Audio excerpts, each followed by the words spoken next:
Okay, start of Candy Epilogue 4, Chapter 16. Hey, Terezi, guess where I am right now? Your human wedding? Considering that humans are the only species on Earth see with the concept of weddings, technically all weddings are human weddings, so there's really no reason to qualify it like that, Terezi. When did you get so hung up on semantics? When I became a real adult? Speaking of which, no, I am not at my human wedding. That was months ago. What? You forgot! I thought you said you'd try to make it back in time for it. John, I talked to you yesterday. Wow. I knew time moved differently out there than it does here, but that's really something else. It's been almost 6 months for me. Huh? Okay, well, in that case, I guess I can forgive you for missing my wedding. You can do that if you want, but I never actually asked for your forgiveness. And I have no intention of apologizing. It's not me you need to apologize to. Everyone really wanted to see you. Kanaya, Dave, and Karkat have asked about you like a zillion times. Really? A zillion? Okay, I'm obviously exaggerating for effect, but they've asked a lot. Karkat says you've been ignoring his messages for literal years at this point. Actually, now that I'm thinking about it, why am I the only one you ever answer? I mean, we aren't even that close, were we? Not like you were with him. Don't overthink it, Egbert. You were just the most annoying about being ghosted. Far too annoying to ignore. Thanks, Terezi. I'll have to put that one on my tombstone. Yes, please do. Immortalize my peerless, brutal dunkings. I get the impression that everyone is going way too easy on you in my absence. Oh, yeah, it's seriously horrible. I'm suffering under all the positive attention from my caring friends. So, how was your default culture pair mating event? My wedding? Good, I guess. Really good, actually. You should have seen Roxy. She was so beautiful in her dress. I mean, there were some awkward patches, but it was mostly okay. Awkward patches? Like what? Was Gamzee there? Yeah, but he wasn't that bad for once. He mostly just hung out by the punch and tried to touch Jake's ass. Jake... Oh god, okay. See, the worst part was when Roxy had to throw the bouquet, alright? The bouquet, alright? Jane and Jake are kinda, together now? Oh god. And she basically ordered Jake to catch the bouquet or else. I was seriously afraid for him. And then he didn't even catch it. Why did she want it so bad? Is it edible? Whoever catches the bouquet is the next couple to get married. Huh? Is that the law in human culture? Oh, no, there's no law.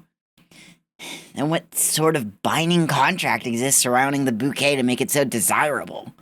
None. It's just a thing humans do for fun. So it's a superstition. I'd call it more of a tradition.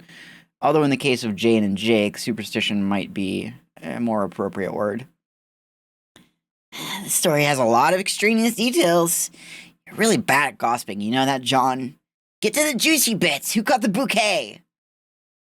Well, it was Jade. Jade, Dave, and Karkat. All 3 of them? Does that mean... Yeah, they're all dating. Or rather, Jade is dating them both. Dave and Karkat haven't exactly figured things out yet. And as much as I love Jade, I don't think she's helped matters by putting herself in the middle of it. Somehow that doesn't seem right. I know. And that's why it was so messed up that Jade called the bouquet. Now I have to pretend to laugh and think it's funny when she makes jokes about being the next tie the knot. Wow, did she really go for the double... Wow, did she really go for that double entendre? What? What? What do you mean? Never mind. Anyway, sounds like a tough life, Egbert. Har har. Okay, you're right. Things are pretty good right now, if that's the worst thing I have to complain about. Things will probably work out with those 3 anyway. Things always work out between old friends. We've all known each other for too long for anything to cause a permanent rift. So, if you're not at your human wedding right now, where are you? Huh? Oh my god, are you serious? You have the memory of a cuttlefish. You opened this conversation by asking me to guess where you are right now. Oh, I'm at the hospital. Oh, are you bleeding? What the hell, Terezi? No, I'm not fucking bleeding. Oh, that's unfortunate. In that case, are you okay? Yeah. Actually, I'm more than okay. I'm great. I'm not here for me. It's for Roxy. She's pregnant. Pregnant? It means we're gonna have a baby. I know what pregnant means, John. It just seems kind of fast. Well, it's what happens when people get married. Are humans not capable of having sex unless they enter a contractual arrangement? Ugh, god damn it, Terezi. Well, aren't they? Of course they are, but marriage is what makes it special. What? Oh, nothing. You're just so... Let me guess. So dumb. Blah, blah. Well, that too, but I was actually going to say adorable. What? I have to get going. It's not safe where I am. Go see your mates, John. I'll talk to you later. Yeah, okay. Take care of yourself, Terezi. I always do. Hey, Terezi, I have to tell you something and you're not going to believe it. I already heard about how John is dating both Jake and Gamzee, and unfortunately, I do believe it.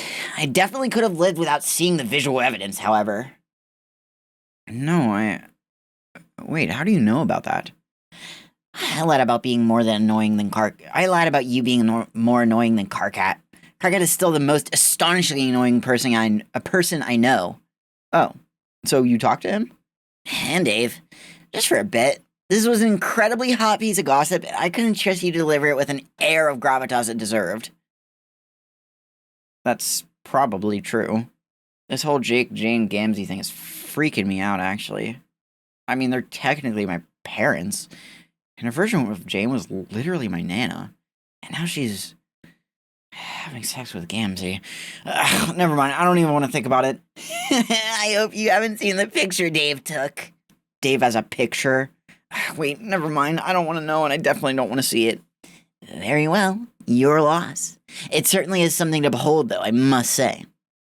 Whatever.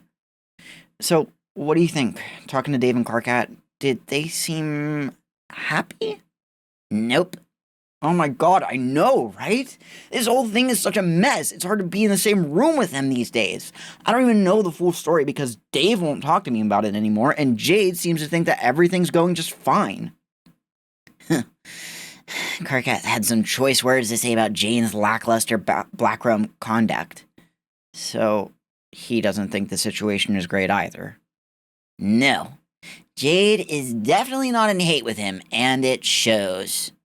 Yeah, Jade doesn't exactly have a whole lot of hate inside her. In fact, it's probably the opposite. I think she was alone for so long, it's like she stored up this huge reservoir of love, and she has no idea how to put a dam on it. I think she means well. In most ways, she's really smart, but socially speaking, I think she might be kind of an idiot. That's putting it lightly. How does Carcat feel? He's not Caligulous for her either. If I had to give my assessment of what's grown between them from my brief observation of the situation, I'd describe it as resentment. Oh no. Resentment can be fine in a short-term black affair if the goal is just fill the pails and avoid culling, but in a stained romantic rivalry, it will always spell ruin. Just like in a Caligulous relationship, how it's important for you to be able to communicate with your kismesis. Really? Of course. A true kismesis is just as much your life partner as your mate split is. Huh. I had no idea.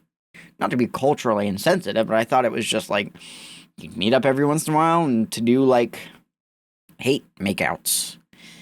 John, you are being extremely culturally insensitive. Sorry. You can't just say not to be something and then go ahead and be exactly that. It is automatically problematic. I'm just asking questions. Xenophobic questions, it would seem. Man, not you two. To what? Pointing out stuff like that's xenophobic all the time. But in a way where you probably don't even mean it.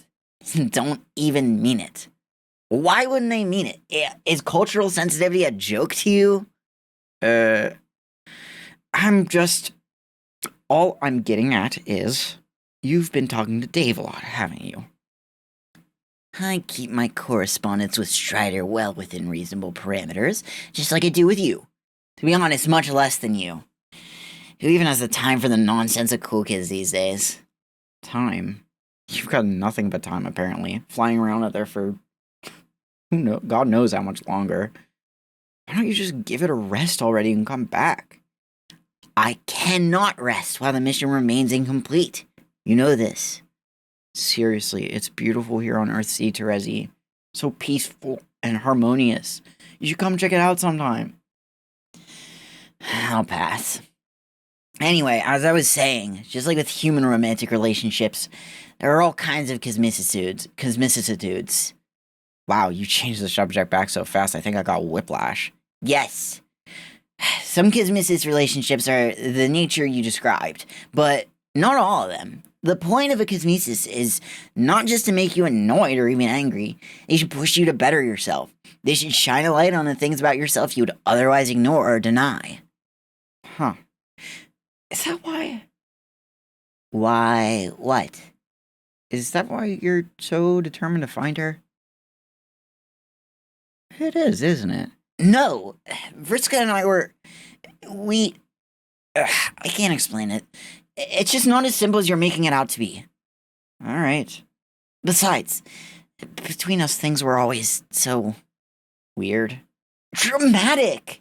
And I think I've cosmically had my fill of dramatic black relationships for a long time. If I were ever to do black rom again, it would have to be low-key. You know, gentle teasing, vaguely antagonistic feelings jams. Someone who I could both torment and have an honest conversation with. When you put it that way, I guess it doesn't sound so bad. Thank you for your cultural sensitivity. I have high hopes for you, Egbert. One day I hope to be able to introduce you to friends and say, this is John. He's not xenophobic. Oh yeah? Well, one day I hope to introduce you to people and say, hi, this is Terezi. She doesn't suck shit. What the fuck just happened? Do we just, like, have a time skip in between Epilogue 3 and 4? That's crazy. How long did he say it? Months ago? And then this was another little time skip, I think, down here. Or, no. Yeah.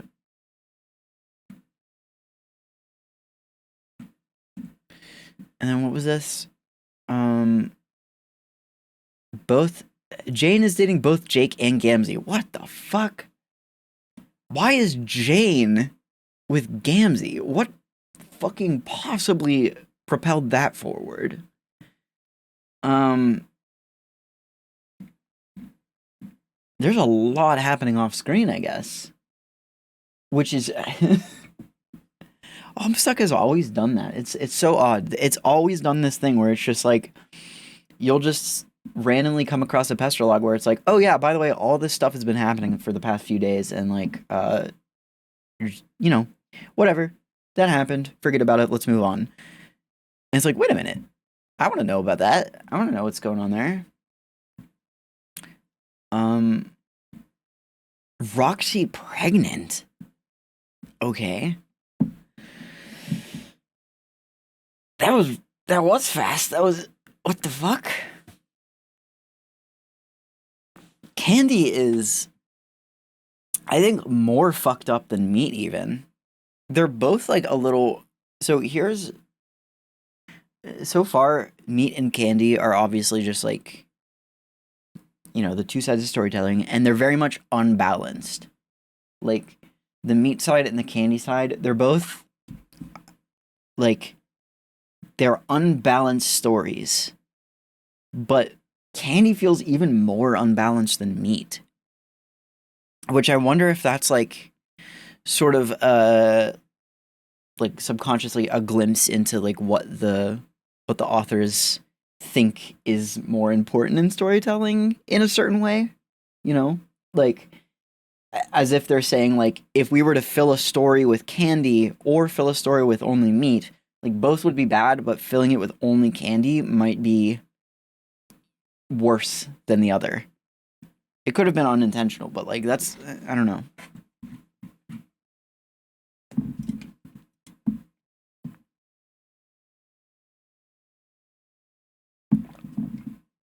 Chapter 17.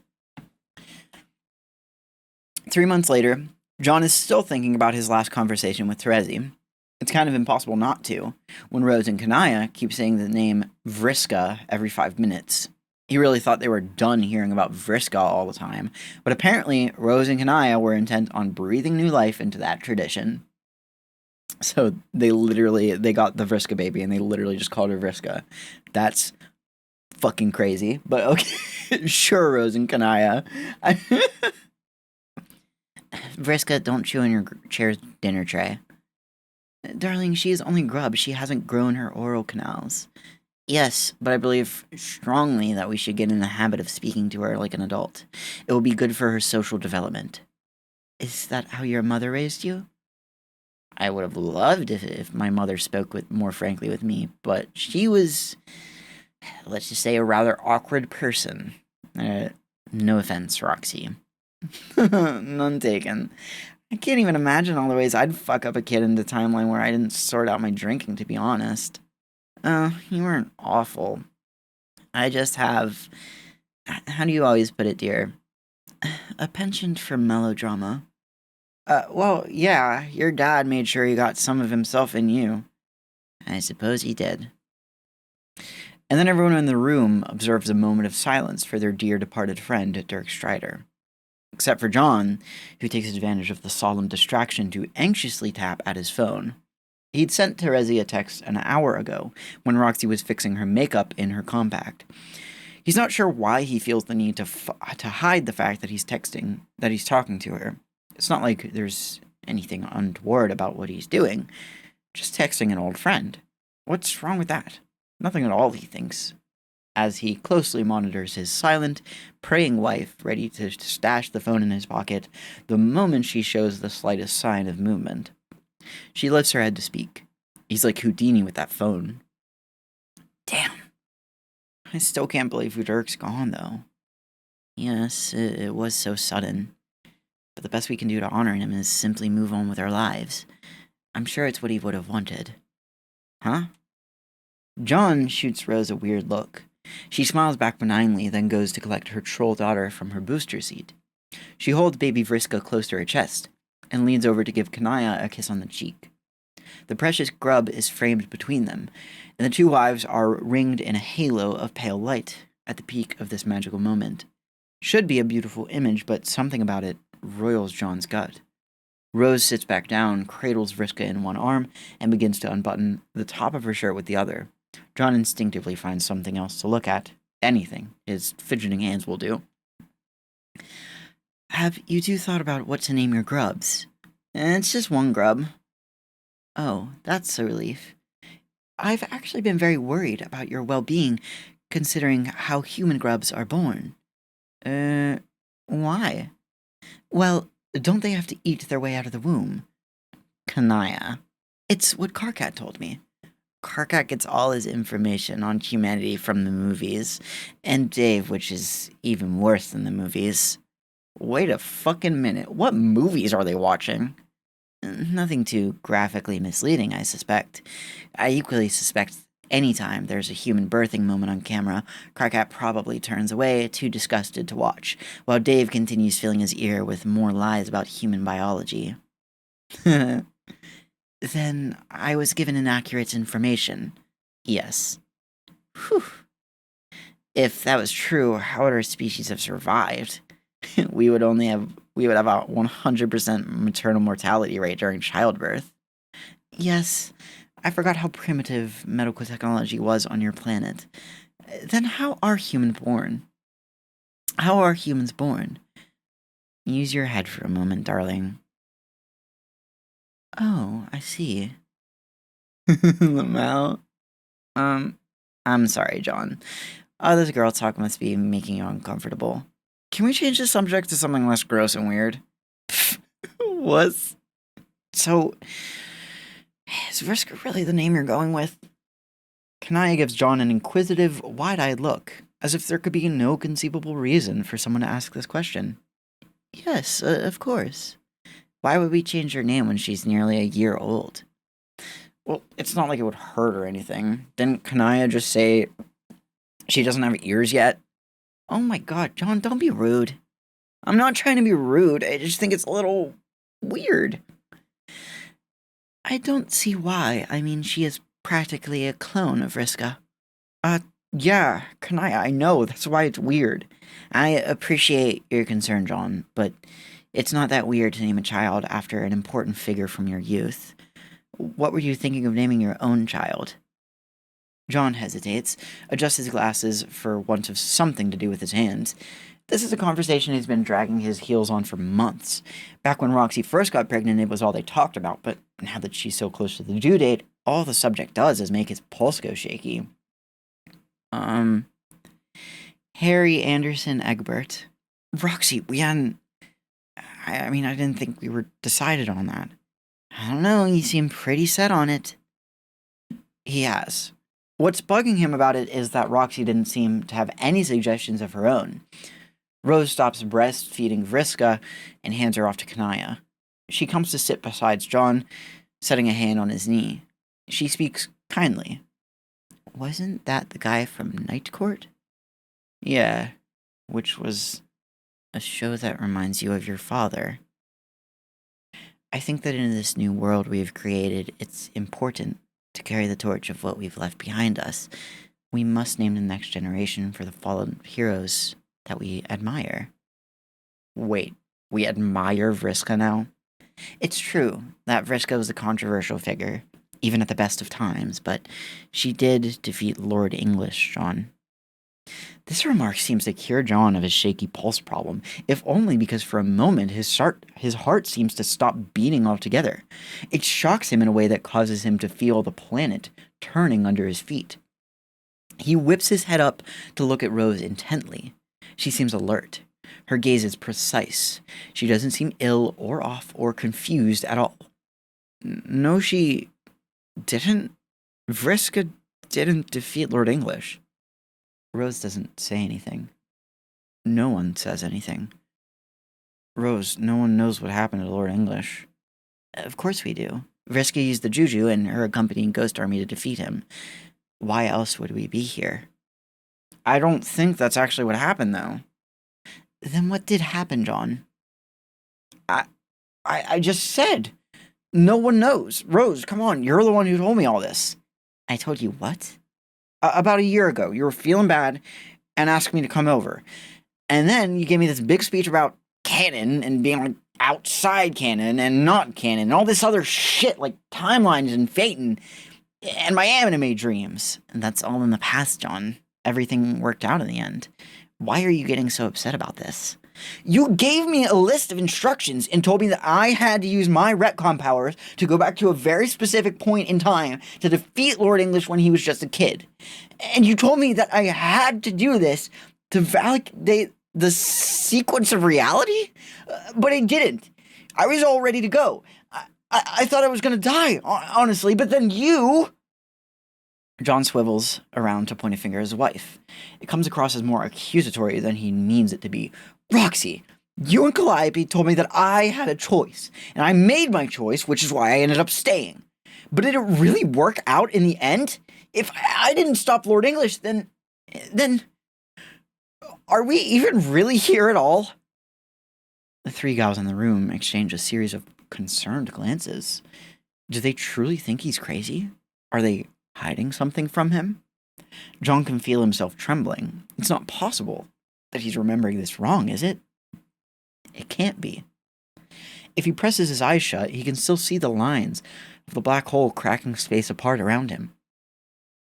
It seemed like such a big deal at the time, and then suddenly it felt like nothing at all. Why? Roxy leans over and sets a cool hand on John's forehead. You doing okay there, babe? I'm fine. You're the ones not doing okay, he nearly shouts, but then realizes it's just going to make him sound crazier than he already looks.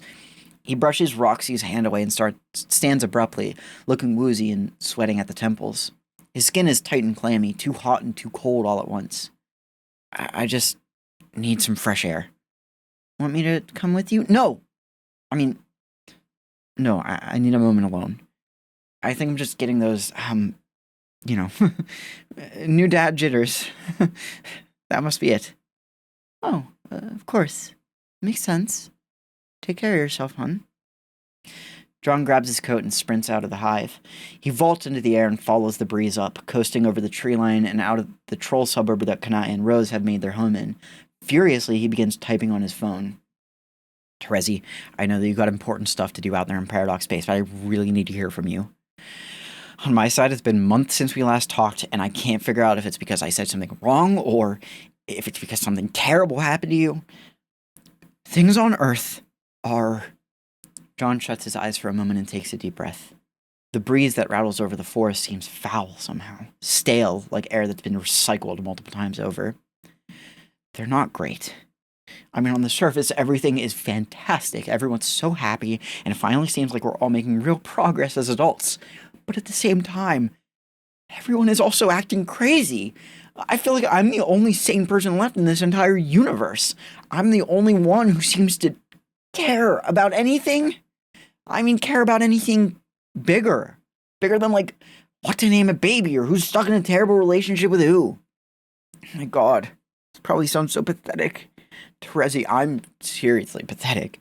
It's so selfish of me to even be messaging you at all. Got a beautiful wife who loves me. But it's not enough. I can't talk to her about what we're gonna name our stupid kid without it turning into some weird thing where she just goes along with whatever I want. Even when all I want is for her to want something different than what I want. Okay, wait, I take it back. Our kid's not stupid. Well, okay, he hasn't been born yet, so maybe he'll turn out to be stupid eventually. What do I know? Anyway, the point is, I'm just popping off on random things at people who don't deserve it. I'm really upset right now. Not at anyone in particular, probably just at myself. Like, wow, can you imagine?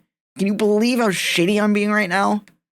You could be dead for all I know, yet here I am begging for your attention, even though my life is perfect. But I don't know who else I can talk to. Even Rose is acting weird all of a sudden. I guess what I'm trying to say is, you're the only thing that still makes sense to me, Terezi. Right now, I just really need you. Please come make some sense at me. John notices his fingers are shaking. He makes a conscious effort to keep them still and exhales. Come make sense at me? Good Lord. He's got to pull it together before he blurts out something really embarrassing. He braces himself as if splashing an imaginary glass of cold water in his own face, and reminds himself once again that he has a wonderful life, a perfect life. He's happy, goddammit. He's about to pocket his phone when he catches some movement at the bottom corner of the screen.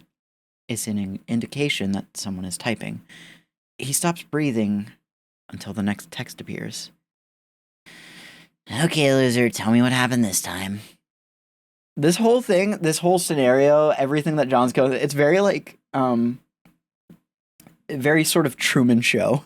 Just like everyone else is just acting like everything's perfectly fine, but John's like, what the fuck? This is not normal. Whew. Chapter 18.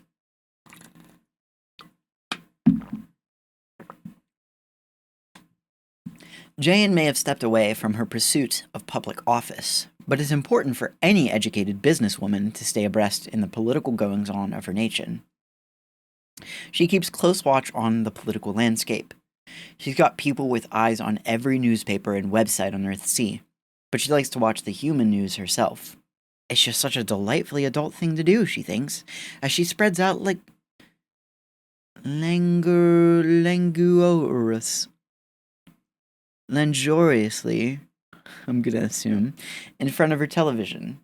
She remembers her father doing the same all the time. Well, without the luxurious silk robe and 80-inch TV screen. I don't know if this is just using a lot of big words or if I'm just, like, illiterate. But it's been so many words I've had to, like, sound out like I'm in second grade. I admit, I had second thoughts about calling off my presidential bid after what happened with Dirk, but you know what? I'm surprised to say that this administration isn't too shabby after all. I was really worried about one of the candidates would naively roll back the troll population control ordinances once Kanaya got the mother grub up and running, but they're taking a really hard line on this. Gamzee, as ever, stands by Jane's side, assisting her as she jots down notes about the political events of the day. When she asks for a fresh pen, he fishes one out of his codpiece and hands it to her, but he looks uncharacteristically disquieted. Whoa. Are you really all up in supporting that sticky shiz, my woman? Excuse me? That what? It looks to me like the human man is trying to keep my people down, all discriminatorily and such. Jane chuckles at Gamzee's jape, but the strange expression persists on his clownish face. This be wicked serious, boo. You're really down with my subjugating my ninjas? Can I just say I really hate that they've made Gamzee using ninjas like the N-word like a thing that has reoccurred. I just don't think it's funny. I just think it's kind of like cringe. Anyway, Jane scoffs. The downside of taking notes by hand is that one's wrist is bound to get a bit sore, and it's left her short on patience for the tiresome ordeal of explaining the basic functioning of a political system to an ignorant farceur. Gamzee, please. I'm not down with doing anything of the sort. Some of my best friends are trolls. I have no ill will towards trolls at all. I want them to have the same opportunities and privileges as any human, or carapacian, or what have you. But there are certain measures that are, realistically speaking, necessary in order to assure that these opportunities and privileges remain equivalent across the board. But breeding control, I don't know, man. Doesn't seem keeping in the spirit of tolerance and equality and all that, man. Gamzee, you just don't get it. It's not about equality, it's about equity. Yeah, I don't follow, honk. You see, in a system of equality, every individual is dealt exactly the same hand. Maybe this is an analogy you would understand. What if we lived in a world where there were only one size of shoe? That would be perfectly equal if everyone had equal access to that shoe. But would it suit everyone? Could everyone put on that one size of shoe and receive an equivalent level of support and comfort? I don't know. As long as it's a big old shoe, it might be all right, man.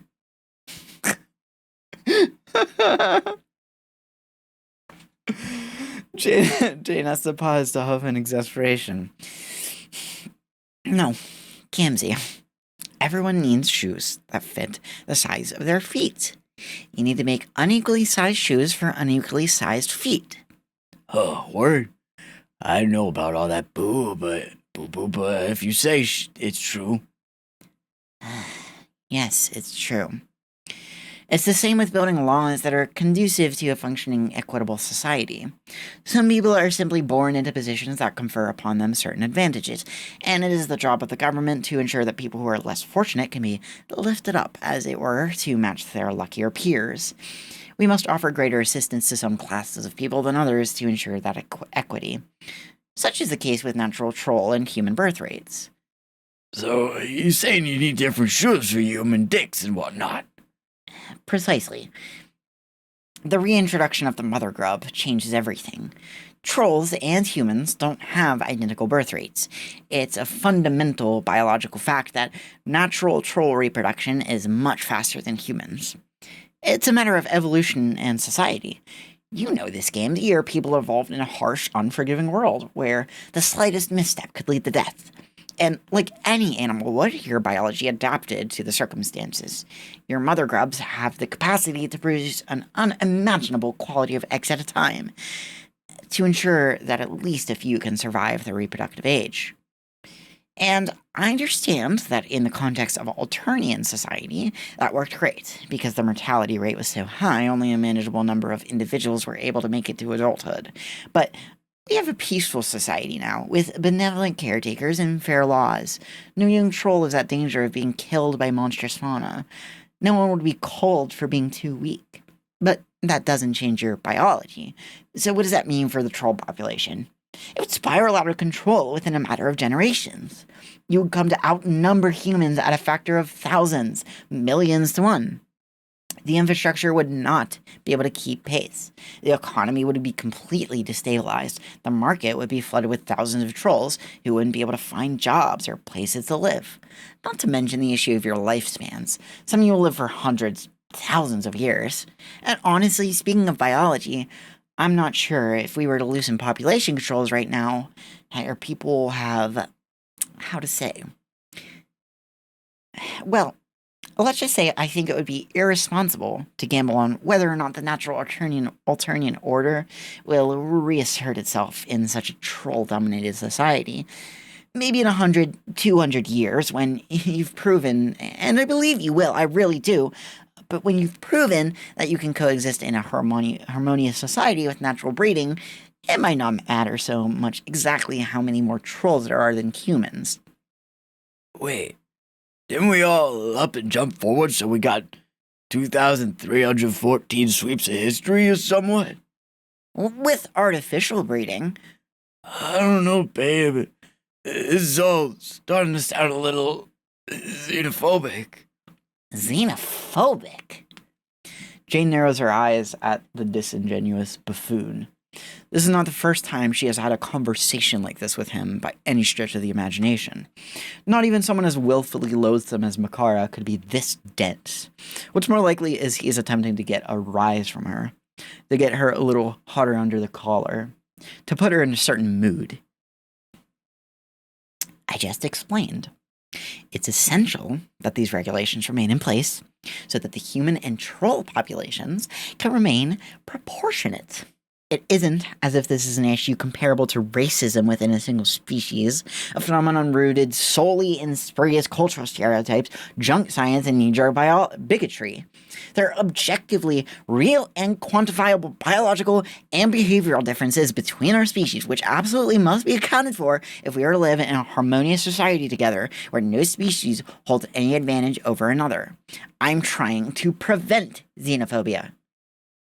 I may be just a simple motherfucking clown, not all knowledge learned about the intricacies of human economics and interspecies diplomacy, honk. But all that political pontificating you just slammed down into my think pan, can't help but think it feels a little like the bleedings of a bitch what's about to get up all and cancelled. Cancelled? And just like that, she falls right into his trap. There's no turning back now. The salacious ritual is imminent. Excuse me. I'm sorry. Cancelled. Are you even hearing yourself? Who in the world gave a literal insect and clown face like you the authority to be canceling anybody? Wow. Hunk. Oh, forgive me if I'm a bit nettled to hear a drug-addicted clown who murdered half of his friends tell me that I, Jane Crocker, am cancelled? Hey, that's insensitive. Addiction is a disease and I can't rightfully help that my Lucius was never around to teach me right from wrong. Yes, we've all heard your sob story again, But I done gone and repented. Now my tall, frosty mamacita, I'm a righteous man. And all I ever been trying to do is get you right too, with morals and goodness all filled up inside you as tight as your tasty whole balloons are with human moo juice. Maybe what we need is a little communion. My wicked suckle sister, flesh to motherfucking flesh. Bring those humongous bazongas over here. Get your filthy hands off me. Come on, Mama, just a little honk to make it all better. No! I'd rather die than touch your disgusting clown baton ever again. You say that every time, my big busty babe. It makes a motherfucker start to think it's some more of that political doublespeak of yours, my fine Dairy Queen. Ugh. In spite of Jane's protests, Gamzee makes a desperate play for a lusty squeeze. Jane puts up a valiant show of resistance, but Gamzee knows she has no real intent of fighting him off. It's all part of the kismetic dance. He has a big clown mitts right on her busty bags honking away. Jesus Christ. As soon as Jane starts screaming, the baby does too. Jake, sitting approximately 6 feet away, bounces the infant a little to calm him down. I say, would you mind keeping it down for Tavros? He was sleeping. To be honest, I think things here are getting a little blue for a baby. Tavros? Tavros? Jane and Gamzee break apart at once. It's all because Jake left. Yeah, Jake had a little heart-to-heart with Tavros. That's probably why. It's like she'd forgotten that Jake was there at all. She scrambles to cover herself properly the moment his voice cuts through the din of sloppy, moist honking. Jake, darling, don't worry, there's plenty of attention to go around, my love. Would you care to join us? It's okay. I think it's time for Tavros to be fed anyway. Why don't I just take a bottle and get him out of here so you two can... Oh, yes. Gamzee, get him a bottle, won't you? Jake, who had been sitting on the other side of the couch with sweet baby Tavros in his arms, remains stiff with his squalling infant as he waits for Gamzee to carry out his commanded task. The clown bends over revoltingly in front of the couch, full rump straining against his plush purple briefs, as if daring Jake to look away. And he can't. Jake stares transfixed into the full moon of the clown's buttocks, appearing virtually shrink-wrapped by the moist fabric, as Gamzee slowly descends, fingers trailing down the entire length of his leg. His codpiece bobs between his spread thighs as he grasps the bottle of milk that had been knocked to the ground in the fracas. Then he snaps right back up, with a honk that nearly makes Jake rocket out of his seat. Jake's heart is racing so hard he loses focus. He doesn't notice that Gamzee is offering him the bottle until Jane's angry voice wrenches him back into his senses. Gamzee, that's been on the ground. Get him a clean one. Gamzee shrugs and squirrels away the half-spilled bottle in his codpiece. He walks off and returns with a fresh bottle from the fridge, then hands it over to Jake. Thanks. I'll just be going now. See ya. Jake snatches the bottle from Gamzee's hand and all but flees the room in as brisk a walk as he can manage. Baby Tavros calms down as soon as the rubber nipple is in his mouth. But no matter how far Jake walks down the long corridors of Jane's mansion, the lascivious honks echo through the halls like the wails of a dolorous ghost. Nowhere is truly safe. Every little noise emanating from that cursed living room shoots through Jake's skull like a gunshot. As Jake gently bounces the baby in one arm, he takes out his phone to text an old friend. Jade, are you there? Yep. What's up? Can we call? Sure, Jake. Jade has started up a voice call before Jake can even move to do it himself. It's such a relief to hear her voice. It's something to focus on beside the "oh, honk." Jake winces. Jake, it's been a while since you called. Is everything okay? Yep. Just hunky-dory over here. You know how it is. I love my lady and baby and all that. Honk, honk, honk, honk. Ooh, this little piggy went to the dark carnival. Honk, honk, honk, honk. The sound of his wife's rapturous howling unmoors the last of Jake's composure. He staggers, threatening to spill soft little Tavros on his soft little head, killing him forever.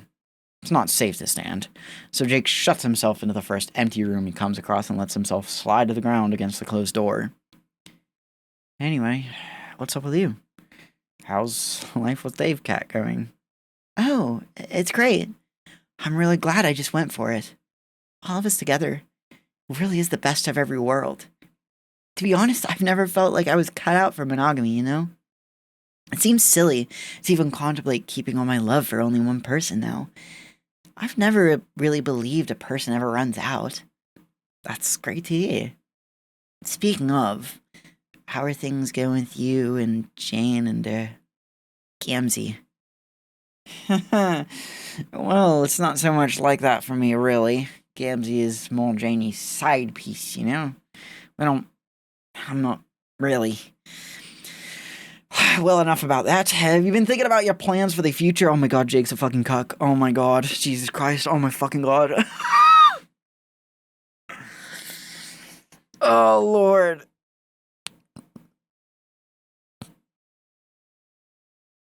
Why is any Jane chapter just the fucking worst? Like, what happens where, like, the story is just, like, fairly normal, you know, crazy stuff still happens, but, like, fairly normal, just, like, whatever. And then any fucking chapter where we get to something that has to do with Jane, and it's just, like, the most batshit cursed stuff in the entire story. What the fuck is going on there? Oh my god. Anyway. Well, enough about that. Have you been thinking about your plans for the future? What do you mean?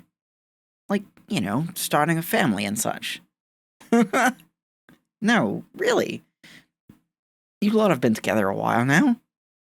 You haven't put any thought into the next step? You and Dave would have some real gangbuster babies, I'm sure. I'm sure we would, but... What?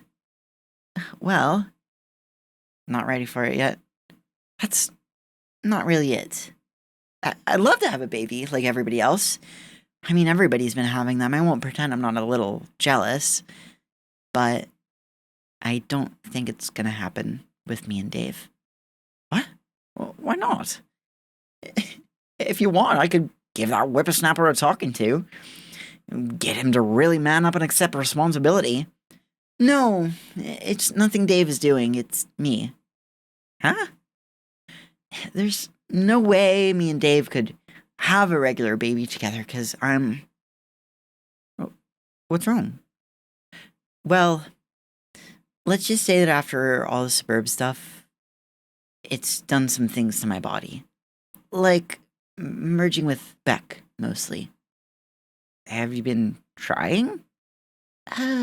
We can't really. What do you think? Your dog genes or whatever are keeping you from getting pregnant? Not my genes exactly. I don't really want to get into the specifics. Will that roll out a union of ectobiological sort? I guess not. But I don't really think any of us are interested in having a kid with ectobiology. It just feels, well, I think we've had enough ectobiology for one lifetime. Fair enough. I've thought about asking Rose to help us, but that's so much to ask. What, like as a surrogate? To have it carry the child for you in her womb? Yeah, something like that. Goodness. Have you mentioned this to her? Yes, we've talked a little about it. What did she say? I don't know, it's a tricky subject. She didn't say no, just that there was stuff to think about. I see. But, I might be missing something. What? Well, Dave is Rose's brother, right? Yeah. So, if he supplied the fatherhood material, wouldn't that be... What? What did I say? No, Jake, Dave wouldn't be the father in this scenario. Oh. Oh, Carcott then. Wait. No, I'm confused again. Aren't there biological compatibility issues there? I mean, with natural birth and not the ecto-what's-it machine, Carcott wouldn't be the dad either. What? Don't worry about it, Jake. Look, I gotta go, okay? It was nice talking to you. No, please don't. Huh? Don't go, please. Jake, are you okay? Yes, I'm fine. It's just... Never mind. If there's something wrong, please tell me. I'm here for you. You know that, right? There's nothing wrong. Sorry, I'm just... I feel like we've been drifting apart lately is all. Because we're all so busy with our new lives and such. I just wanted to talk to you. Like the old times. But I won't hold you up if you got places to be. Jake. It's okay, Jake. I'll be okay. Okay, I really do have to go. I'm sorry. I'll talk to you again soon, okay, Jake? I'll call you. Okay. Thank you, Jade. I'm sorry. Okay. Bye. Jade hangs up. Jake releases a rattling sigh. Honk, honk, honk, honk. Chapter 19. How cute do you think John's baby is going to be, like, on a scale of 1 to 11? Jade rolls over and nuzzles herself into the crook of Dave's armpit, taking Karkat's hand with her so that it's slung over her stomach. Dave doesn't stop scrolling on his phone. His face is a kaleidoscope of neon, lit from beneath by the Alternian mushrooms that flare up at night with a sick green bioluminescence, and from above by a soft glow of his social media accounts. I don't know. I still haven't come to terms with the fact that John's gonna be a dad. You don't think he'll be a good one? I didn't say that, but okay, since you asked. I mean, think about it. If you're going to rank us in order of maturity based on all the years we've known each other, about where would you put John? Karkat, lazily munching on a chocolate beetle, taps his foot against the picnic blanket. Jade moves his hand so that it's resting steadily on the line of exposed skin above her skirt, where her tank top is riding up. He seems not to notice. Instead, he's seriously considering Dave's question. He picks a leg off one of his beetles and flicks it over Jade so that it lands on Dave's forehead. Below me, but above you. Yeah, exactly. Now, he's all married and pregnant and he's got a mustache. I'm still not over the fucking mustache. Why not? He looks good. Yeah, he looks disturbingly good. I almost can't talk to him anymore, it looks so good. Jesus, Jade, don't fucking read into it. A broken appreciate how attractive his bro has become, and maybe get a little breathless at the sight of his chiseled jawline and manly facial hair, without being gay about it. I've just been thinking lately, every time I see him, that he's... Okay, don't make fun of me for saying this, but it's like, John's a man. Not a lowercase m man, but a fully grown up, legit fucking dude, with a leather briefcase and a suit that he only wears on special occasions. Pretty fucked up. I know, right? Jade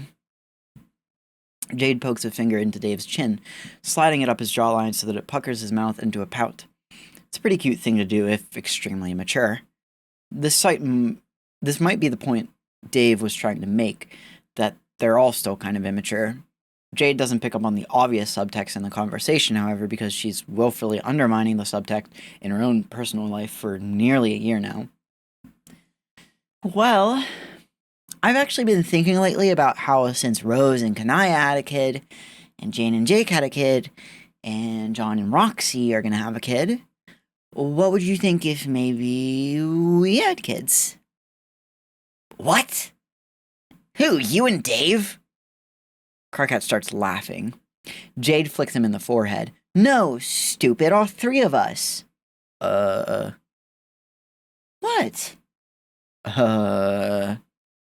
Look, I know there are issues to sort out in terms of, feasibility.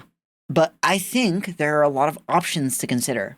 Maybe someone can help us out, like someone we know? Or, I don't know, what about adoption? That could be cute. Adopting a little grub. Aw. Or a human. Whatever, I'm not picky.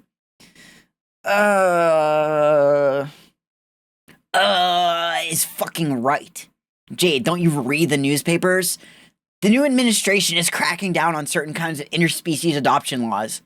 If you're so intent on it being the three of us, we literally will not be able to adopt a human child because the human administration is afraid that I don't know, tear into it and feast on its organs? And in that kind of political climate, well, I'm not sure it's a world I would want to raise a troll child in right now. Joke's on them, I've never seen you tear into anything more complicated than microwave dinner. I know, right? I mean, on the other hand, if we adopt a kid young enough, it would totally fit in the microwave.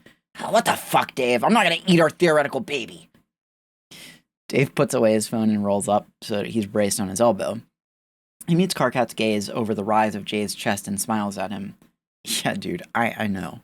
You're probably like the closet dad of the fucking year. Just waiting for his moment to shine. Bet you'd whine and complain about getting a kid till we actually brought Junior home. The moment you saw his chubby little cheeks, your face would light right up. Oh, I can imagine Loco and Carcat's face right now. Yeah, you know exactly the one. Like how he looks when his Hot Pocket finishes cooking in the microwave, which he understands is an instrument of food preparation and not some sort of grim infinite warming device. Why did you have to bring it back to the microwave? Oh, because I had more jokes to make about the subject. Of course. God forbid, Jade and I are not forced to listen to every letter of your morbid internal dialogue. Whatever, you love it. Anyway, on the baby in the microwave front, God! I'd be more worried about being the one who'd do the deed, so to speak. I mean, it's not like I've got a great demonstrative background in child rearing or anything. Considering all the places I got left as a kid, I wouldn't be surprised if I just put our baby in a toaster by accident or something. Like, if you tally up the amount of hours I spent locked in the fridge compared to the amount of hours I spent in the American school system learning how to be a normal and do polynomials, just saying, it looks dire. Dave's staring into the distance like a stopped clock, or at the very least, like a dude who's been locked in the fridge more than once in his life. Jade and Carcat exchange a private look they've also given each other more than once in Dave's presence. Yeah, so anyway, I'm gonna stick to Hot Pockets, I think. Dave, you really think you'd make that bad a father? Even with me and Carcat helping you? Don't take this personally, but I'm an evidence-based hypothesis kind of guy, and so far, three-way relationships in our friend group attempting parenthood, record ain't looking so good. Just saying. A clown, a fascist, and a male sex icon walk into a bar sounds like the start of a bad but funny joke, but when it comes to the start of a family, that's when it gets a bit less funny for me. Poor little dude's gonna be so fucked up. Oh, come on, Dave. Tavros is a cute kid. Sure he is. Now. The moment cognitive function starts firing off in that kid's head, he's gonna be scarred for life. We don't know that. Jade, I know Jake's like your bestie and also your grandfather and also kind of your grandson. Oh, also your fucking dad, I guess, but his relationship is bad. Hey, that's not necessarily true. You're right. It's not fucking true. Dave's just being gentle here to spare your feelings. His relationship is not merely bad. His relationship is a flaming wreck of an interstellar warship hurtling towards the planet at terminal velocity with the entire crew brutally slaughtered upon re-entry, shoved straight down the Chagrin tunnel and then immediately shot out the other side, thus flooding the entire fucking neighborhood when it clogs up the load gaper. Jade sits up and wraps her arm around her knees. Her ears go flat as she chews her lip. It's not like I don't know that. John never shuts up about it. I mean, he and Jane used to be close back when we all first met, but last time I talked to John, he accused her of raping Jake. Oh, shit. You don't fucking say. It's not like I don't worry about Jake, but come on. We're all adults. What am I supposed to do? Show up at his window dressed like the Blue Fairy and whisk him away from his terrible life? Maybe that would work for a few days, but one thing I learned from dating a lot in my youth is that no one's going to leave a bad relationship until it's their ideal leave. She takes in a shaky breath and shuts her eyes. Her hair spills around her face when she leans forward to put her chin on her knees. Dave and Carcat exchange a look that is equal parts confused, miserable, and desperate. Carcat's making a fist against the ground, digging up a handful of moss and getting dirt under his fingernails. Perhaps it's a metaphor, he wryly speculates, for the way Jade has just dug up the emotional dirt in their relationship. Dave clears his throat quietly. One of them could say something right now if they found the nerve, but as the moments slide by, nerve remains in short supply. Carcat opens his mouth without quite having settled on the words that will come out of it. But before any do, the sky cracks open. Instead, he lets out an undignified yelp and scuttles back so that he doesn't get hit by the sharp debris suddenly raining from above. Jade spins around and flings her arms out using her space powers to catch the offensive rubble and shrink it into harmless granules.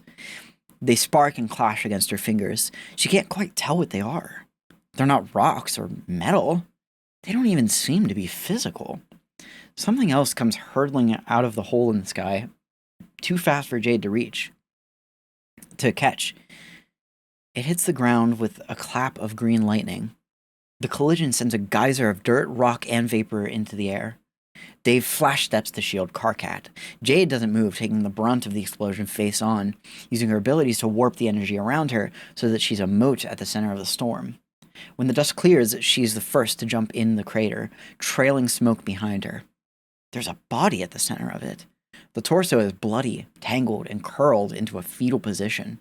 Its shoes are missing, but otherwise the outfit is quite familiar to her. It's a dead ringer for her old Witch of Space uniform. Jade touches the body with the toe of her shoe and then gasps when it rolls over to reveal its face. It's me? Karkat and Dave stick their heads over the edge of the pit. Holy shit. What in the ever-living fuck? Good question. I don't know, but maybe we should probably get her some help. Help? For what? Looks like her internal organs are obliterated. She's covered in more blood than I thought humans even had inside them. Well, we can't just leave her inside this fucking hole, man. Come on, give me a hand. Karkat watches as Jade stands over her younger corpse.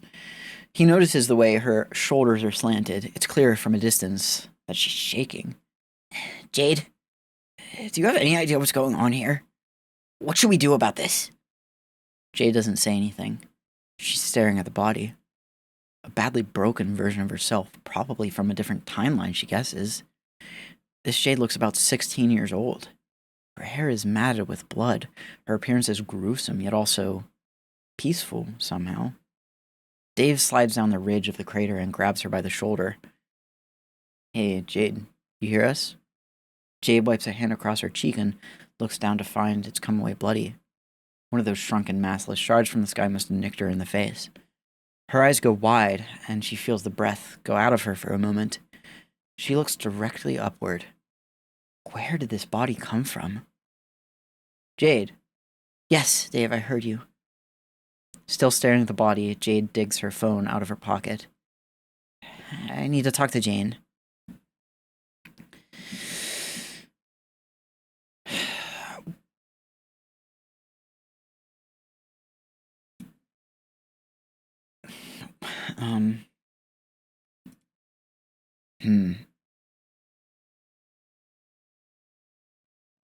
I don't know how to feel about that. I don't know how to feel about this conversation. It's not like played for laughs at all. It's like pretty, just like, you know, taken pretty straightforwardly. And then we kind of just move on. I don't know how to feel about that.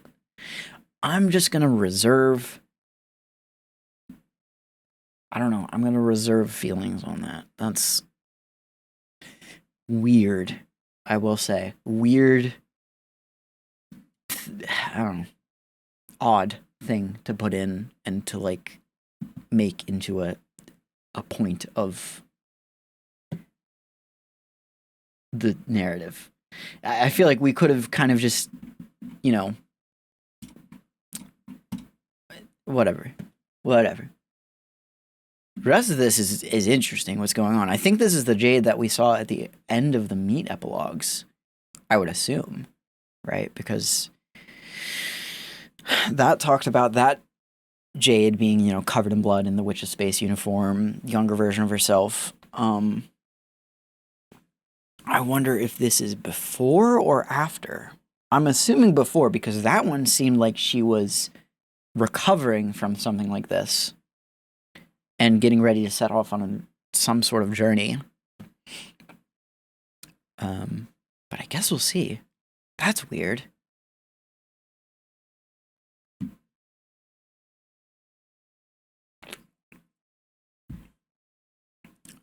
Chapter 20. Wow, it sure feels weird to be hanging out with all those assholes we were totally gossiping about just 20 minutes ago. Karkat is loudly whispering to Dave, leaning a bit too intimately into the curve of his chest for two dudes who are dating the same girl, but not each other. I always knew our gossip sins would catch up with us eventually. Shh, both of you.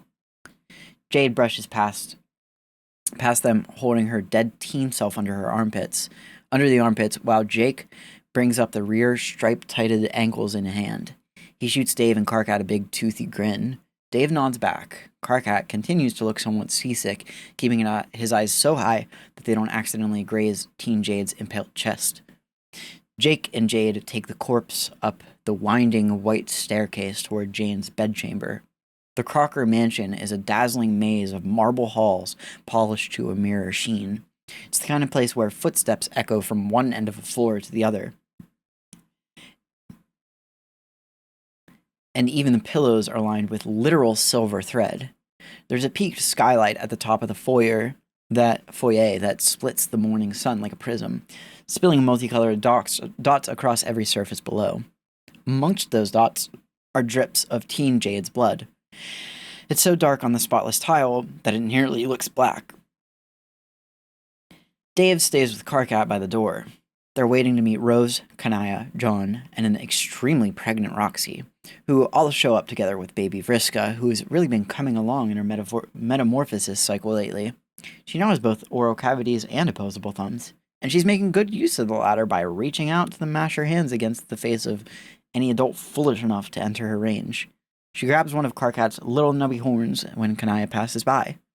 He reacts pretty much the same way he would if it was actual Vriska tugging on any part of his person. He flails and grouses, making a few strangled sounds of impotent rage. He gives everyone a good giggle on a dark and confusing day. John hangs back with Karkat and Dave while the girls go upstairs. Hey, how you guys doing? Just enjoying a nice night with our girlfriend when another teen version of our girlfriend plummeted out of the sky and bled all over our picnic pizza. Picnic pizza? Yeah, it's like normal pizza, except you eat it while sitting on a tablecloth in the fucking grass. Oh, cool, I never thought about doing that. I just bring sandwiches to my picnics like a dumbass. Then again, the last time I went to a picnic, I ate... Actually, never mind what I ate, but it sure wasn't pizza. You're lost, bro. It's the only way to picnic out. Stop talking about picnic pizza, you assholes. This is in such poor taste. Yeah, he's right. Anyway, like I was saying, we were in picnic pizza heaven when fucking Space Deer Jade from I guess 7 or 8 years ago basically face planted in a field next to our romantic triple date. Damn. Yeah, it was pretty bad timing. Or extremely good timing. I don't know yet. The conversation was veering kinda, we were in the relationship real talk zone. Anyway, can we stop dwelling on this shit and just go upstairs? As they ascend the staircase, they're greeted by the horrible, bone-rattling sound of a toddler screaming its head off. In the room, little Vriska Lalonde, that sounds so weird, is pulling on little Tavros Crocker's thick black hair. That's so weird. While Jake Crocker, oh, this is so weird, laughs and scratches his head awkwardly. Jane looks quite irritated. Gamzee McCarcrocker is at her side, serving as her ever-faithful shadow, holding her arm to steady her as she tries to revive Teen Jade's corpse. Jake! Vitriol leaks from every letter of his name. John and Dave exchange a knowing look. Who's supposed to be the Kismesis here again? Would you get Tavros out of here, please? Golly gee, Jane, I just thought it would be invigorating for the boy to interact with someone else his age for once. Well, he doesn't need to do it in here, especially not when I'm trying to work. Hey, now, Alex...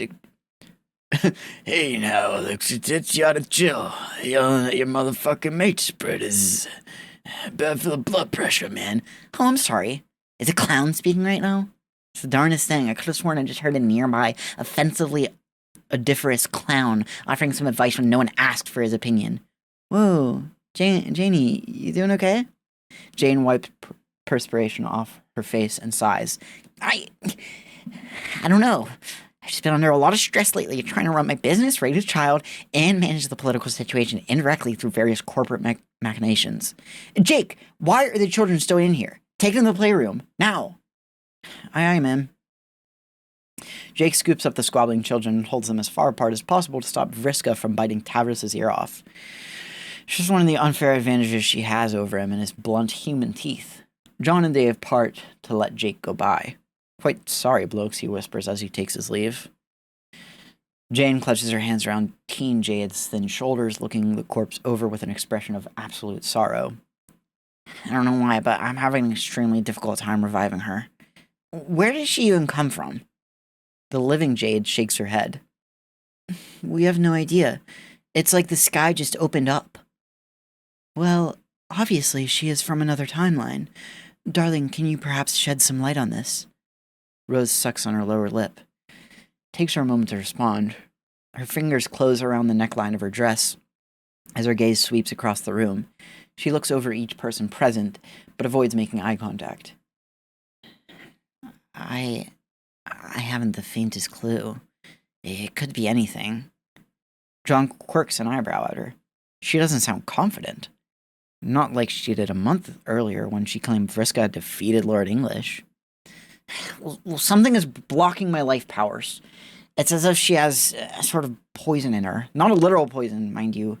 If it were as simple as that, Jesus Christ.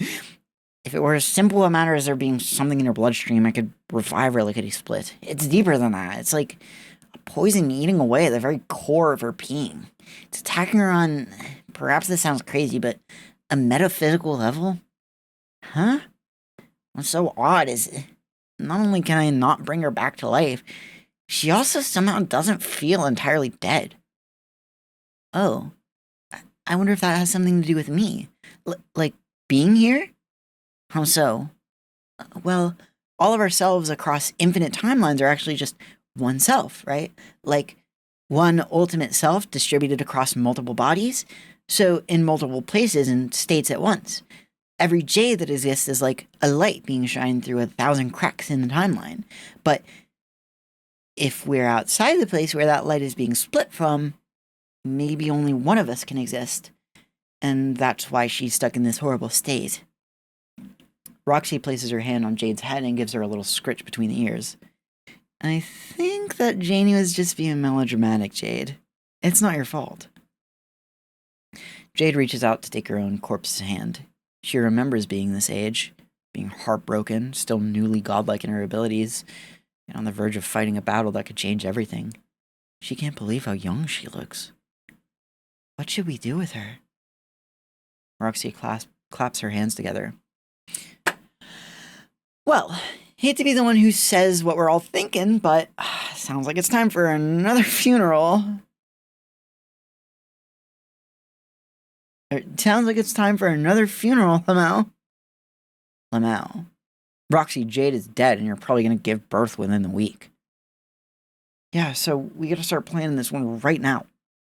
Come on, guys. How long has it been since we were all together like this? Roxy looks around the room searchingly with a big, bright grin. Karkat snorts from the far corner of the room where he's been pouting this whole time. I'm sorry. Was that a rhetorical fucking question? Or are you going somewhere with it? It was not rhetorical at all. The last time we were all together was Dirk's funeral. Roxy, at the time we were mourning the death of a dear friend. I know, right? That's like the death of someone we love to bring us all together again. We've all been so busy with being pregnant and birthing 1,000 trolls and the political situation that regulates the troll birthing. We don't even have time to catch up anymore. Jane's eyes flutter wide beneath her spectacles. Unbidden, her gaze flickers to where Rose and Kanaya are standing shoulder to shoulder, very much in stable, devoted interspecies love. Kanaya catches that glance and holds it for a very long, tense moment. Roxy? Kanaya interrupts, tone-clipped and dry. Perhaps we should not talk about that particular subject. If your concern here is that we all continue to be in the same room, it's probably best we avoid bringing attention to the reasons it so rarely happens. Oh, come on, politics should never get between friends. Easy for you to fucking say. Jade interjects tiredly. Karkat, let's not, okay? I mean, not now. Let's not what? Let's not talk about the giant fucking trumpet beast in the room. Let's not talk about how Kanaya, Terezi, and I worked just as hard to create this world as any of you, but our people don't even get a say in how they govern themselves. Let's not talk about the crimes of Alternia are held up to unfair scrutiny anytime a troll wants to fucking do or say something in the news, but we're not allowed to generalize humans based on the worst things that happened in your history. Let's not talk about how Alternia was basically this sacrificial fucking milk beast upon the altar that this universe was built on. But you all act like we're so lucky, you deigned to allow us to exist alongside you, instead of just letting us fucking die out the way it was intended. Excuse you, Carcat, but no one acts like that. Oh, no one. Carcat pushes off from the wall, furious, practically spitting flames. He points at Jane, his whole arm quivering. I listen to the fucking news, you know. I've heard all the arguments, the ones based on the policy advice your corporate think tank feeds the president. You think that it's being broadcast at a frequency only humans can hear or something? You think we're that stupid? Even I could tell the atmosphere in the troll kingdom is changing, and I've never once willingly had a conversation with my neighbors. Everyone's starting to get scared. More than that, they're starting to get pissed. Jane folded hands in her lap. Her voice is ice cold and varnished to a shine. Is this meant to be a threat of future violence, Mr. Vantis? I'm not sure menacing me is making the most compelling case for your political claims. Holy shit! Are you all fucking hearing this? Yes, Carcat, we are almost definitely hearing this. It's somewhat unavoidable with you shouting it at the top of your lungs. Sorry! I thought it might be kind of difficult for you to hear me. What, with your head shoved all the way up your big fat ass? Whoa, damn! Gamzee steps out from behind Jane, putting himself between her and Carcat. He raises his hands in a calming gesture. Hey, brother, chill out. Fuck off, Gamzee. Whoa, Carcat, my dude, why all lashing out and shit? I thought we were motherfucking good. No, we are not motherfucking good. We will never be motherfucking good. Yo, come on, man. I motherfucking apologized about going all overboard with the malice and murder and shit. I motherfucking redeemed his motherfucking self. Y'all can't get salty with your homie no more. Happy all the rule of redemption, my brotherly bitch. I don't care what you say the rules are, dude. I don't care if you prostrate yourself at my feet and lick the fucking dirt out from under my toenails. Don't fucking try to do that, by the way. I'm obviously being facetious. If you actually tried to touch my feet with your disgusting, rotten smelling tongue, I'd probably be forced to reach down my throat and pull out my own pump biscuit. That was also being facetious. My point is, don't touch me, don't smile at me, don't wink at me, don't honk at me, don't do anything in my direction. Got that? We are nothing to each other. Do you fucking understand me, brother? Gamzee gets up from where he had been crawling across the floor in preparation for some righteous attritional toe sucking. He looks positively crestfallen. Carcat. Yo, there's gotta be something I can do. No. Never in the wildest dreams of your soap-soaked pea brain will we be motherfucking good, Gamzee. Because you're sleeping with the goddamn enemy. Because I still have nightmares about what you did. Because you have no idea what the fuck you even did wrong in the first place. Whoa. Okay, Carcat, I get you're all fired up about politics and stuff, but lay off Gams, okay? Yeah. Can't you see that he's sincerely trying to have a redemption arc? I get if you don't want to forgive him. That's totes your business. But you gotta at least admit that he's making an effort here. Unc. That's it. Carcat points at Jane again, then at Roxy, and then at Gamzee. Fuck you. And you. And especially you. In fact, fuck all of you. I am leaving. Carcat whirls around to leave, but Dave tries to stop him, hands on his shoulders. Carcat wrestles out from under his gentle grip, hissing. He jabs Dave in the clavicle hard enough that Dave is forced to take a shocked half-step backwards. Dude, what part of all you do not understand, Strider? Are you deaf? Are you as deaf as you are stupid? Get the fuck out of my way. Dave folds out of the way, stunned and compliant. Jade gapes at her stunned boyfriend and the empty space in the doorway left between her other boyfriend. Dave, what the fuck did you say to him downstairs? Nothing? To be honest, I think he's been holding all that in for a while. Carcat leaves a stunned silence in his wake. Jane, fuming silently to herself, Kanaya and Rose exchanging a knowing look about world politics, John chewing his lip and mulling about how Carcat is probably right, and how if he were braver, he would have backed him up. This unpleasant spell of poorly attuned togetherness is interrupted by Jake, looking all toothsome and fatherly with Tavros asleep in his arms, and a placated Vriska riding his broad shoulders. By Jove, chaps, what was all the commotion? There's nothing, Jake. Go back to the playroom. No. Wait, Jake, we're having another funeral. We don't got much time, so I'm appointing you officially third in charge of the planning committee after me and Calliops. Oh my god. Roxy, are you serious about this funeral idea? Yeah, why wouldn't I be? Christ. I'm all for, honoring the memory of this departed version of the Teen J we barely know, but you're so pregnant. Yes, I'm pregnant as shit, but I don't see anybody else stepping up to the plate.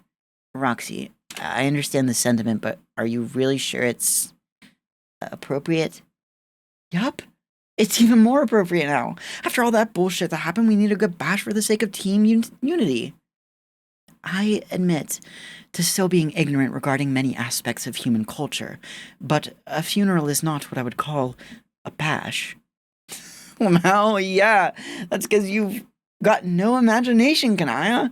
We'll make sure it's lit AF, right, Jake? Golly, I do love me a good soiree, no matter the circumstance. I'd be chuffed to the nines to be a third man on this one, Rox. Then it's official. This time next week, we'll corpse party like it's the end of the world. Again. All silent. Jade pushes up her spectacles so that she can pinch the bridge of her nose. How is it that no matter how hard I try to keep this foolishness in my life confined exclusively to my romantic partners, I invariably find myself surrounded by clowns regardless? Ugh. This shit is heavy. Chapter 21. It's raining again, coming down in a frigid torrent. John is a pallbearer this time around. Teen Jade is so light, he and Jake alone carry the coffin with ease. Together they trudge through the ankle-deep puddles while their friends line up on either side of the stone steps that lead into the cathedral. It's just them this time. Earthsea's very own dysfunctional collection of old gods. John can't say he misses the clangor of a shameless press hounding them from the edges of what is supposed to be a somber ceremony. But the smallness of the congregation under the tall Gothic ceilings makes Rossi's attitude at the pulpit all the more absurd. She leads John and Jake into the building and down the center of the nave, humming happily to herself the entire time. An equally effusive Calliope trails behind her, carrying a bouquet of purple flowers. Despite Roxy's insistence that this sad event could only bring them all closer together, the group is sitting in chilly segments on either side of the aisle, pointedly not interacting. Karkat is sitting all on his own, about 6 pews behind Jade and Dave. Gamzee is hanging out by the door, having been banished there by Jane like a wet dog. No one in the cathedral can blame her, because he certainly smells like one. Roxy, bathed in pink and gold light from the stained glass behind her, spreads her arms and begins to speechify. She practically has to shout to be heard over the roar of the rainstorm outside. Thanks everyone for joining us today. We are gathered here to honor the memory of alternate universe Jade. Alas, we hardly knew her, by which, I mean we didn't know her at all, because she fell out of the sky like a week ago and was already dead. But I think that based on our long acquaintanceship with Alive Jade, we can safely assume that she was totally rad. So, we're all here to contemplate the vast cruelness of the universe that such radness was plucked in its prime. Past Callie the roses. Oh, psst, Callie the roses. Oh, of course. Calliope begins plucking the petals off her bouquet and tossing them in a fluttery, uneven arc over Roxy's impressively coiffed hair. Coiffed hair, right. John facepalms audibly in the crowd. He spent the entire morning giving one more go at talking Roxy out of the entire affair, but she was so stubbornly dedicated to her artistic vision. You gave it the old college try, chap, Jake said to him earlier as he waxed his mustache in the mirror. But it's better for a man to just let his wife do whatever she wants. I promise you'll experience less pain that way, old boy. Oh, Jake. Purple roses traditionally represent love at first sight. However, these roses are actually red roses that we prepared using a blue dye. The blue rose is the most elusive and mysterious of all flowers. The combination of red and blue in this context is meant to evoke the dual nature of death, and that there is nothing more mysterious and impossible to comprehend than the vast void of the afterlife, but also that there is nothing that makes us appreciate the life and love that we already have than the mystery of death. While death is terrifying, there is always joy to be found among the sorrow. Each time we witness death, we fall in love with the important people in our lives all over again. Calliope is gazing at Roxy with glassy eyes. She sniffs as she plucks the last petal from her rose. A breeze washes through the cathedral from the crack in the door at the end of the room, brushing the petal off course and causing it to get stuck in Roxy's oversprayed hair. Calliope reaches out with a visibly shaking hand to remove the plant offal, but she does not draw back. Instead, she lets her hand graze down the side of Roxy's face and cup her cheek. Roxy puts her hand over Callie's and holds it. John tilts his head and squints at the image in front of him. Oh, Callie, that's a beautiful metaphor. Oh, thank you, Roxy. Don't sound so humble. It is very, very deep. I just can't take credit for external inspiration.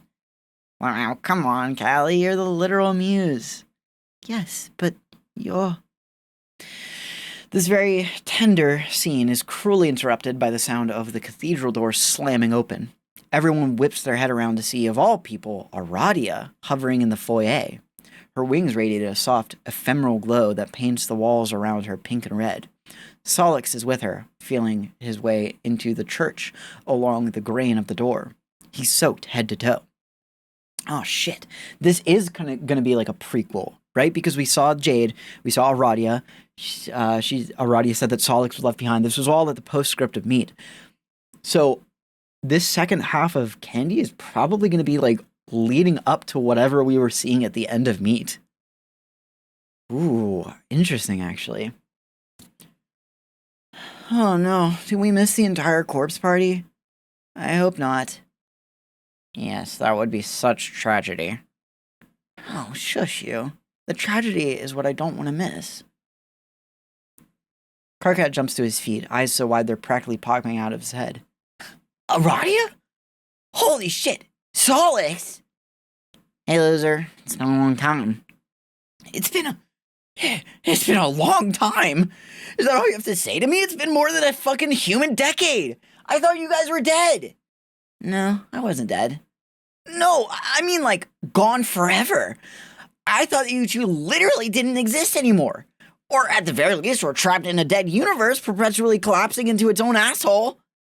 Oh, nope. Fine. Waltz right in here with no explanation whatsoever. Sounds about fucking right. It's not like your sudden unexplained presence is any less of a joke than this funeral we're having. I mean, why stop at Solix and Aradia? Maybe fucking Nepeta is around to pounce from behind that grotesque statue of the human sufferer T-posing over there. Nepeta, are you there? Come on out. The corpse party wouldn't be the same without you. Shoosh, everyone. There will be a reception with cake and candy after the service. You all can have your poignant reunions then. Before we unite in tearful togetherness, we gotta unite in tearful loss. Wait, there's more? I thought that nice speech Callie made was like pretty much the funeral. No. Callie and I were just getting started. Oh my god. Anyway, where was I? How the infinite mystery of death makes us appreciate the love we have. Right. Roxy starts giving the second act of her eulogy. Aradia glides to the floor and sets her feet on the stone tiling, elfin and weightless. She sidles up to Gamzee and jostles him in the ribs. So I see you managed to get out of the fridge. I didn't just get out of the fridge, I was set free, sister. I see. When the door of that fridge popped open, it was like I'd be off seeing the light and shit. Yeah, that's what happens when someone opens a door to a totally dark enclosure. Fuck, I can't believe you're still this stupid. Oh, wait, I can. No, brother, it's a motherfucking metaphor. A metaphor for the miracle of redemption. Redemption? Yeah, check it the fuck out. I did my motherfucking redemption arc. Is that so? I've been doing all kinds of good deeds at the lost motherfuckers, preaching the holy word, making out with orphans. Oh, Isn't it kissing orphans? Let him talk, Solix. I even got a healthy, mutually fulfilling kismesis going on with that boxy human broad up front. Aradia turns to look in the direction of his lecherous ogle. She observes the bored-looking woman, who she recognizes to be Jane. Aradia looks her up and down and arches an eyebrow in approval. It's so nice that you believe all that, Gamzee. I think I can honestly say I'm reasonably happy for you. Oh my god! Quiet in the back already! We're trying to have a beautiful and solemn proceeding up here. Oh, I'm sorry. I do agree that it's a beautiful corpse party, but I think it would be even more beautiful if we could do, actually see the corpse. Oh my god, Aradia, why are you still like this? Roxy smacks herself in the forehead like this is the most obvious thing in the world. Of course, how could she forget the fucking corpse? Oh, you're right, I can't believe that slipped my mind. Hey Jake, I'll help. I'm like hella pregnant here and shouldn't be doing any heavy lifting. Jake leaps from his seat, very enthusiastic to be freed from the ice-cold grip of Jane's perfectly manicured hand. He jumps onto the stage and begins unlatching the coffin while Calliope throws more rose petals for some reason. Living Jade slumps in her seat a bit, beginning to look green. Yeah, babe, it's okay. Easy for you to say. You got practice with this kind of thing. Just remember, it's not actually your corpse. I mean, technically it is. It both is and isn't your corpse at the same time, which, yeah, the longer you think about it, the more fucked up it gets. But also, when you objectively think about it, the combined multiverse is a huge tangle of interrelated but totally random events, and it's only chance that this specific life is the one where you ended up living. You and that corpse could have just as easily switched places, but also would never actually happen because that's not how paradox space works. Anyway, my point is, nothing really matters, so chill out. I love you with all my heart, Dave, but you're really not helping right now. With a grunt, Jake pries at the coffin. The lid creaks open and hits the side of the pulpit with a loud crack. The noise reverberates through the entire cathedral, shaking dust off the unused pews and rattling the iron in the stained glass windows. Outside, a clap of thunder follows. Aradia vaults into the air and flits over the pews to get a better look at the body. Teen Jade remains in the bloody space outfit she crashed to Earth in, since nobody was willing to dislodge the huge, otherworldly shard from her chest in order to change her. But Roxy has done the corpse's makeup beautifully, and fashioned her a lovely flower crown. If not for all the blood caked down her front, and her conspicuous impalement, she'd look like she was merely sleeping. Now this is more like it. I can't look. Oh, here. Dave slings an arm around her shoulders. She starts to snuggle in, but Dave is absolutely not initiating physical contact here for the purpose of getting his cuddle on. Instead of cradling Jade in his arms, he uses his hands to cover her eyes. What are you doing? Emotional support, yo. Dave. What? I'd like to see you do better. Me too, actually. I'm sorry, but I'm not the one whose questionable consolation tactics are on trial here. This isn't a trial, it's a funeral. They got a point, Rose, you gotta admit. A point about what? You're not great at consolation, just saying. Oh, you don't know the half of it. Excuse all of you, but I'm an excellent advice giver. Nobody said anything about advice giving, Rose. Yeah, the advice is top notch. I mean, you're kind of a weird person to, cry in front of. No offense. What? The first time I ever got upset in front of Rose IRL, she put her arms around me, and it was so awkward that I had to ask her if she was hugging me or reaching for something on the shelf behind me. Everyone, we're getting rather off track. I was doing both for your information. First time Rose hugged me, such a disaster we didn't make eye contact for a week after. Jade, come here. I shall hold you in my arms. Thank you, Kanai. At least one of you knows how to treat a lady in distress. Agreed. I've always felt that Kanaya has done an exemplary job of providing a model for compassionate, empathetic behavior, which others of her kind will do well to follow. What the fuck did you just say? I'm sorry, Mr. Vantis. Do you have another unsolicited political opinion you'd like to share with everyone? Considering the shit geyser that just shot out your ignorant cannon, I'd say my opinion is pretty fucking solicited right about now. Everyone, be quiet. Calliope yells so loud that her voice becomes a hollow, howling shriek. The glass in the candelabras above her shatters, snuffing out the candles and filling the choir with blue smoke. She gasps and covers her mouth with both hands, shrinking beneath the startled looks she's receiving from the rest of the funeral goers. Slowly she lowers her arms, staring at her hands in shock. This time she whispers, Please, Roxy gathered you all here for a reason. At least listen until the end. After that, you can argue all you want. Roxy comes back to the pulpit and wraps an arm around Calliope's shoulders. Look, everyone, I'm not dumb, okay? Even though I act like it sometimes. I know what's going on here, that we're all drifting apart. And I know that's just a normal part of growing up and making new families. And I guess learning that some people have unbridgeable divides on political stuff. I can accept that things aren't always going to be the same as when we first met, specifically with Dirk gone. Damn. Even though it's been more than a year, I still feel like he died yesterday. What Callie said earlier about death being mysterious and full of love is true. I don't know if I would have ever gotten up the courage to marry John if Dirk hadn't died. Sometimes I think about what it would have been like if he was still here. I think we can all agree that if Dirk didn't kill himself, there'd be some big differences in the lives of people here in this room. I can't say if they'd be good or bad. Maybe when it comes to this kind of thing, like infinite probability and multiple universes and shit, good and bad don't matter. There's no better or worse, just different. Even with that Jade here, who's to say the world she came from was actually worse than ours?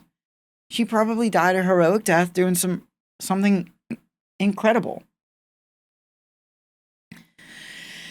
We probably only have the great lives we do right now because of her sacrifice. The universal odds of us all being alive and healthy and together like this are so infinitesimally low that it's literally impossible for us to understand with our limited linear consciousness. Isn't that amazing? So even if this is the last time we're all ever in the same room like this, I think it's just incredible we could be here in the first place. Out of a sempiternal number of possibilities, we are the only incarnation of this exact specific moment in all of existence. I think we should all look around and be super grateful for what we... Whoa, fuck. Roxy's voice starts to crack. She staggers off the podium, clutching her bloated stomach. Roxy, are you okay? Of course I'm not okay. I just went into freaking labor. Oh my god. John scrambles to his feet. Oh my god. It's happening. Oh my god. Oh my god. Oh my god, John, are you just gonna keep shouting, oh my god? Are you gonna help your wifey out? Oh my god. John stumbles up the stairs to the pulpit, holding his head with both hands. It's actually Jake, still dutifully standing next to the corpse, who catches Roxy under the armpits when she topples backwards. He passes her off to John, who whips up a cushion of wind for her to recline on. Doing okay there, sweetheart? Why'd I let you put this thing inside me? Don't worry, Roxy. We'll get it out as soon as we can. By it, I mean our child. We probably shouldn't be talking about him in dehumanizing terms before he's even born. Seems kind of like a bad omen. Oh my god. John, shut up! I need like 6 gallons of Demerol. Set! Let's go! Right, going. John swoops his wife up in his arms and starts scrambling down the aisle. Wait, I would like to be there as well. Hurry up then. Calliope begins sprinting after John and Roxy, but doesn't make it 2 steps before something stops her in her tracks. A feeling that crawls under her exoskeleton. She stands deathly still for a moment and then turns to face the coffin. Something about the corpse has transfixed her. She curls her finger around the rim of the casket and leans in, studying Teen Jade's peaceful face. Suddenly, the corpse bolts upright. Calliope yells and falls on her butt. Adult Jade screams, "Ah! By Jove! Jesus fuck!" Hair veiling her face, Teen Jade sets her hands on her chest and dissolves the shard, bisecting her ribcage. The wound does not heal, but it doesn't bleed either. Jade, you're alive. Or, you're not dead. It takes the corpse a while to reply. Everyone waits for her to speak. When the words leave her mouth, they send a chill through the cathedral air. I am not Jade. Slowly, Jade raises her head. The stage makeup Roxy applied earlier is running down her face in dark rivers. Her eyes are solid black, even more than black it seems. They are hollows penetrating deep into a field of absence so profound it's hard to imagine a single photon has ever crossed through its infinite expanse. Meeting her gaze is like peering into a realm where light goes to die. Calliope finds the sensation disturbingly familiar. Then who are you? You know who I am, Calliope. We met once, years ago.